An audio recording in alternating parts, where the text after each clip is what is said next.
Hello students, आप सभी कैसे हो। मैं उम्मीद करती हूँ कि आप सभी अच्छे होंगे, घर पर सुरक्षित होंगे। मैं आपकी हिंदी की अध्यापिका आशा सैनी फिर से आपके सामने प्रस्तुत हुई हूँ एक नए अध्याय के साथ।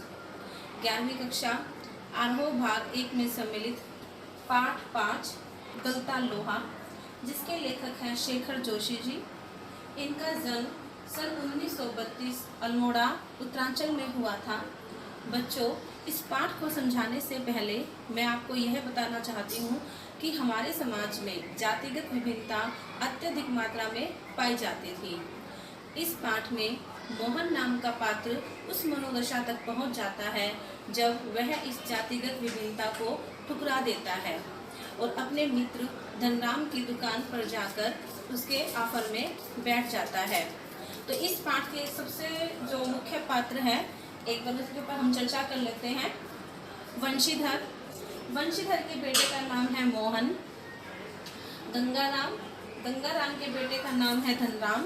और हमारी बच्चों जो पूरी कहानी है वो मोहन और धनराम के इर्द गिर्द ही घूमती है। इसमें एक अन्य पात्र भी है मास्टर त्रिलोक सिंह जी, जो कि इनके अध्यापक हैं। और एक अन्य पात्र के आने से पूरी कहानी का एक इनके अध्यापक हैं जिनका नाम है मास्टर त्रिलोक सिंह जी। और इस कहानी में एक अन्य पात्र हैं रमेश के आ जाने से इस कहानी का पूरा घटना चक्र ही बदल जाता है। तो आइए बच्चों, अब हम शुरू करते हैं इस पाठ के सार को। वंशीधर जो कि पुरोहित का काम करते हैं और उनका इकलौता बेटा है मोहन। अब क्योंकि वो काफ़ी वृद्ध हो चुके हैं और उनसे पुरोहिताई का धंधा नहीं होता, तो वो यह उम्मीद करते हैं कि मोहन उनके इस व्यवसाय में उनकी मदद करे। मोहन उनका आशय समझ जाता है, लेकिन उसके अंदर इतनी काबिलियत नहीं होती कि वह अपने पिता के अनुष्ठान के कार्य को संपन्न कर सके।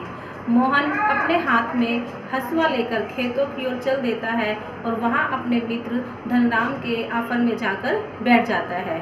आइए बच्चों, अब हम चलते हैं गंगाराम का बेटा धनराम। जैसा कि मैं आपको पहले ही बता चुकी हूँ कि मोहन और धनराम दोनों ही सहपाठी हैं, बचपन के अच्छे मित्र हैं। दोनों एक ही स्कूल में शिक्षा ग्रहण करते हैं और धनराम मोहन को कभी भी अपना प्रतिद्वंदी नहीं समझता था, क्योंकि मोहन पढ़ाई में शुरू से ही अच्छा विद्यार्थी था, जबकि दूसरी ओर धनराम मंद बुद्धि का व फिसलती बालक था। दोनों अपने बचपन की यादों में खो जाते हैं। उन्हें अपने अध्यापक मास्टर त्रिलोक सिंह जी की बातें याद आती है। दोनों इन बातों पर खूब हंसी मजाक करते हैं। धनराम को याद आता है कि एक बार मोहन ने मास्टर जी के कहने पर उसे बेत से सजा दी थी। मास्टर जी मोहन को अत्यधिक पसंद करते थे, क्योंकि मोहन पढ़ाई में शुरू से ही अच्छा था। वह मास्टर जी के सभी कार्यों को संपन्न कर देता था। यहाँ तक कि प्रार्थना करवाना भी मोहन का ही कार्य होता था। मोहन के बारे में मास्टर जी ने भविष्यवाणी कर दी थी कि एक दिन मोहन बड़ा होकर एक बड़ा अफसर बनेगा। वह केवल अपने गांव का ही नहीं बल्कि अपने स्कूल का भी नाम रोशन करेगा। धनराम भी अपने गांव के अन्य खेतीहर मजदूरों की तरह तीसरे दर्जे तक ही पढ़ाई कर पाया था, क्योंकि वह पढ़ाई में अत्यधिक कमजोर था। एक दिन जब मास्टर जी ने उससे 13 का पहाड़ा याद करके सुनाने के लिए कहा, तो बार बार घोटा लगाने वह मास्टर जी को 13 का पहाड़ा नहीं सुना पाता। मास्टर जी अत्यंत गुस्से में हो जाते हैं और उसकी बेत से पिटाई करते हैं। इस पर धनराम अपने घर पर आ जाता है।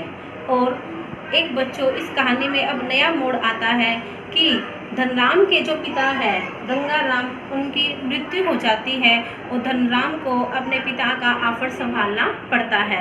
लेकिन उसके कानों में अपने मास्टर जी के ये शब्द हमेशा सुनाई देते हैं कि अरे तेरे दिमाग में तो लोहा भरा है, इसमें विद्या का ताप कहाँ लगेगा। इसका अर्थ यह है कि जो धनराम है वह एक लोहार का बेटा था, क्योंकि उसके पिता गंगाराम एक लोहार का ही काम करते थे। तो इसलिए मास्टर जी ने यह व्यंग्य किया है कि तेरे दिमाग में में तो केवल और केवल लोहा ही भरा हुआ है, इसमें विद्या का ताप नहीं लगेगा। अब दूसरी तरफ मोहन प्राइमरी स्कूल की अपनी पढ़ाई पूरी कर लेता है और उसको इनाम में वजीफ़ा मिलता है। इससे मोहन के पिता वंशीधर की महत्वाकांक्षाएं बढ़ जाती है। उन्हें यह लगता है कि मोहन एक दिन बड़ा होकर बड़ा अफसर बनेगा। अब उसके पिताजी की थोड़ी मुश्किलें और भी बढ़ जाती है। मोहन की आगे की पढ़ाई के लिए जो स्कूल था वह गांव से 4 मील दूर था, जिसे पार करने में 2 मील की चढ़ाई के अतिरिक्त बरसात के मौसम में नदी के जल स्तर की वृद्धि भी एक बहुत बड़ी समस्या थी। वंशीधर रोजाना शाम को थके हारे मोहन को प्रोत्साहित करने के लिए विद्या प्राप्त करने वाले बालकों की कथाएं सुनाते रहते थे, जिससे कि मोहन का जो पढ़ाई में रुझान है, जो उसकी रुचि है, वो कम न हो।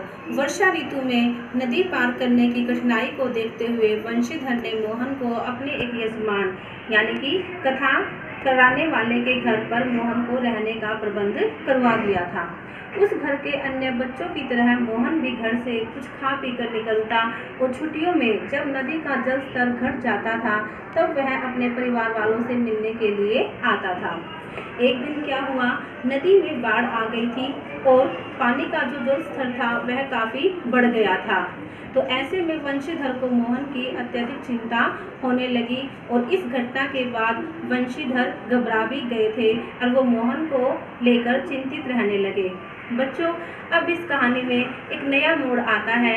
अब यहाँ पर जो हमारी कहानी का अन्य पात्र है रमेश, उसका आगमन होता है। जो रमेश था वो उन्हीं की बिरादरी का एक संपन्न परिवार का युवक था। वह लखनऊ में रहता था। रमेश उन दिनों छुट्टियों में लखनऊ से अपने गांव आया हुआ था।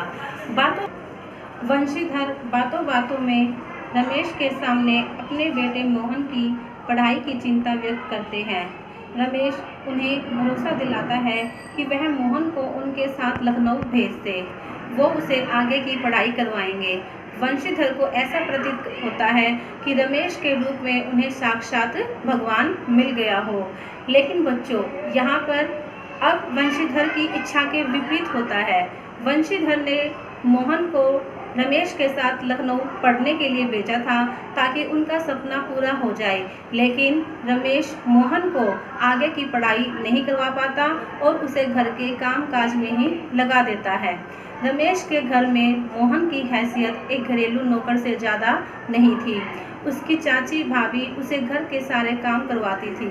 यहाँ तक कि मोहल्ले की औरतें भी मोहन से ही अपना कार्य करवाती थी। घर के काम के दबाव के कारण मोहन शहरी स्कूल में अपनी कोई पहचान नहीं बना पाया। 8वीं कक्षा के बाद उन्होंने मोहन का दाखिला एक तकनीकी स्कूल में यह कहकर करवा दिया था कि आजकल बेरोजगारी बहुत ज़्यादा बढ़ गई है। 1.5-2 वर्ष के बाद जब मोहन अपना कोर्स पूरा कर लेता है तो वह अपने गांव में वापस आता है। लेकिन जब मोहन लखनऊ में था तो वह अपनी वास्तविकता अपने परिवार को नहीं बता पाता, क्योंकि उसे ऐसा लगता है कि अगर मैंने यह सच्चाई अपने परिवार वालों को बता दी तो उन्हें बहुत दुख होगा। एक दिन जब धनराम मोहन के पिता से मिलता है और उनके बारे में पूछता है तो वंशीधर बड़े गर्व के साथ उसे यह बताते हैं कि मोहन का तो एक सेक्रेटरीट में चयन हो गया है। अब मोहन अपने गांव वापस आ जाता है। धनराम व मोहन अपने बचपन के विभिन्न प्रसंगों को याद करते हैं। धनराम कहता है कि यदि पंडित जी हंसवे को मेरे पास भिजवा देते तो मैं धार लगाकर उनके पास भिजवा देता। मोहन उसके पास आकर वहीं बैठ जाता है। उस समय ब्राह्मण टोले के लोगों का शिल्पकार टोले के लोगों के सामने बैठना या उनके साथ बातें करना उचित नहीं माना जाता था, लेकिन मोहन फिर भी इन पुरानी सारी मान्यताओं को ताक पर रखकर धनराम के पास न केवल बैठता है बल्कि उसके कामकाज में भी उसका हाथ बटाता है। एक दिन मोहन धनराम के पास उसके ऑफर में जाकर उससे मिलता है। उस समय धनराम लोहे की छड़ को सीधा करने का प्रयत्न कर रहा होता है। तो मोहन एकाएक उसके हाथ से लोहे की छड़ को ले लेता है और उसे सीधा कर देता है। यह सब देखकर धनराम को अत्यधिक आश्चर्य होता है कि ब्राह्मण पुरोहित खानदान का बेटा कैसे उसने लोहे की छड़ को एकाएक सीधे कर दिया। लेकिन उस समय मोहन की आंखों में एक सर्जक की चमक थी। बच्चों, अगर आपको मेरी ये वीडियो पसंद आई तो आप हमारे YouTube चैनल को लाइक सब्सक्राइब करना ना भूलें। अगले अध्याय में हम फिर से आपसे मिलेंगे एक नए चैप्टर के साथ। तब तक के लिए खुश रहिए, हंसते रहिए, मुस्कुराते रहिए। धन्यवाद। तो आइए बच्चों, अब हम शुरू करते हैं इस पाठ के सार को। वंशीधर जो कि एक पुरोहित का काम करते हैं और उनका इकलौता बेटा है मोहन। अब क्योंकि वो काफ़ी वृद्ध हो चुके हैं और उनसे पुरोहिताई का धंधा नहीं होता, तो वो यह उम्मीद करते हैं कि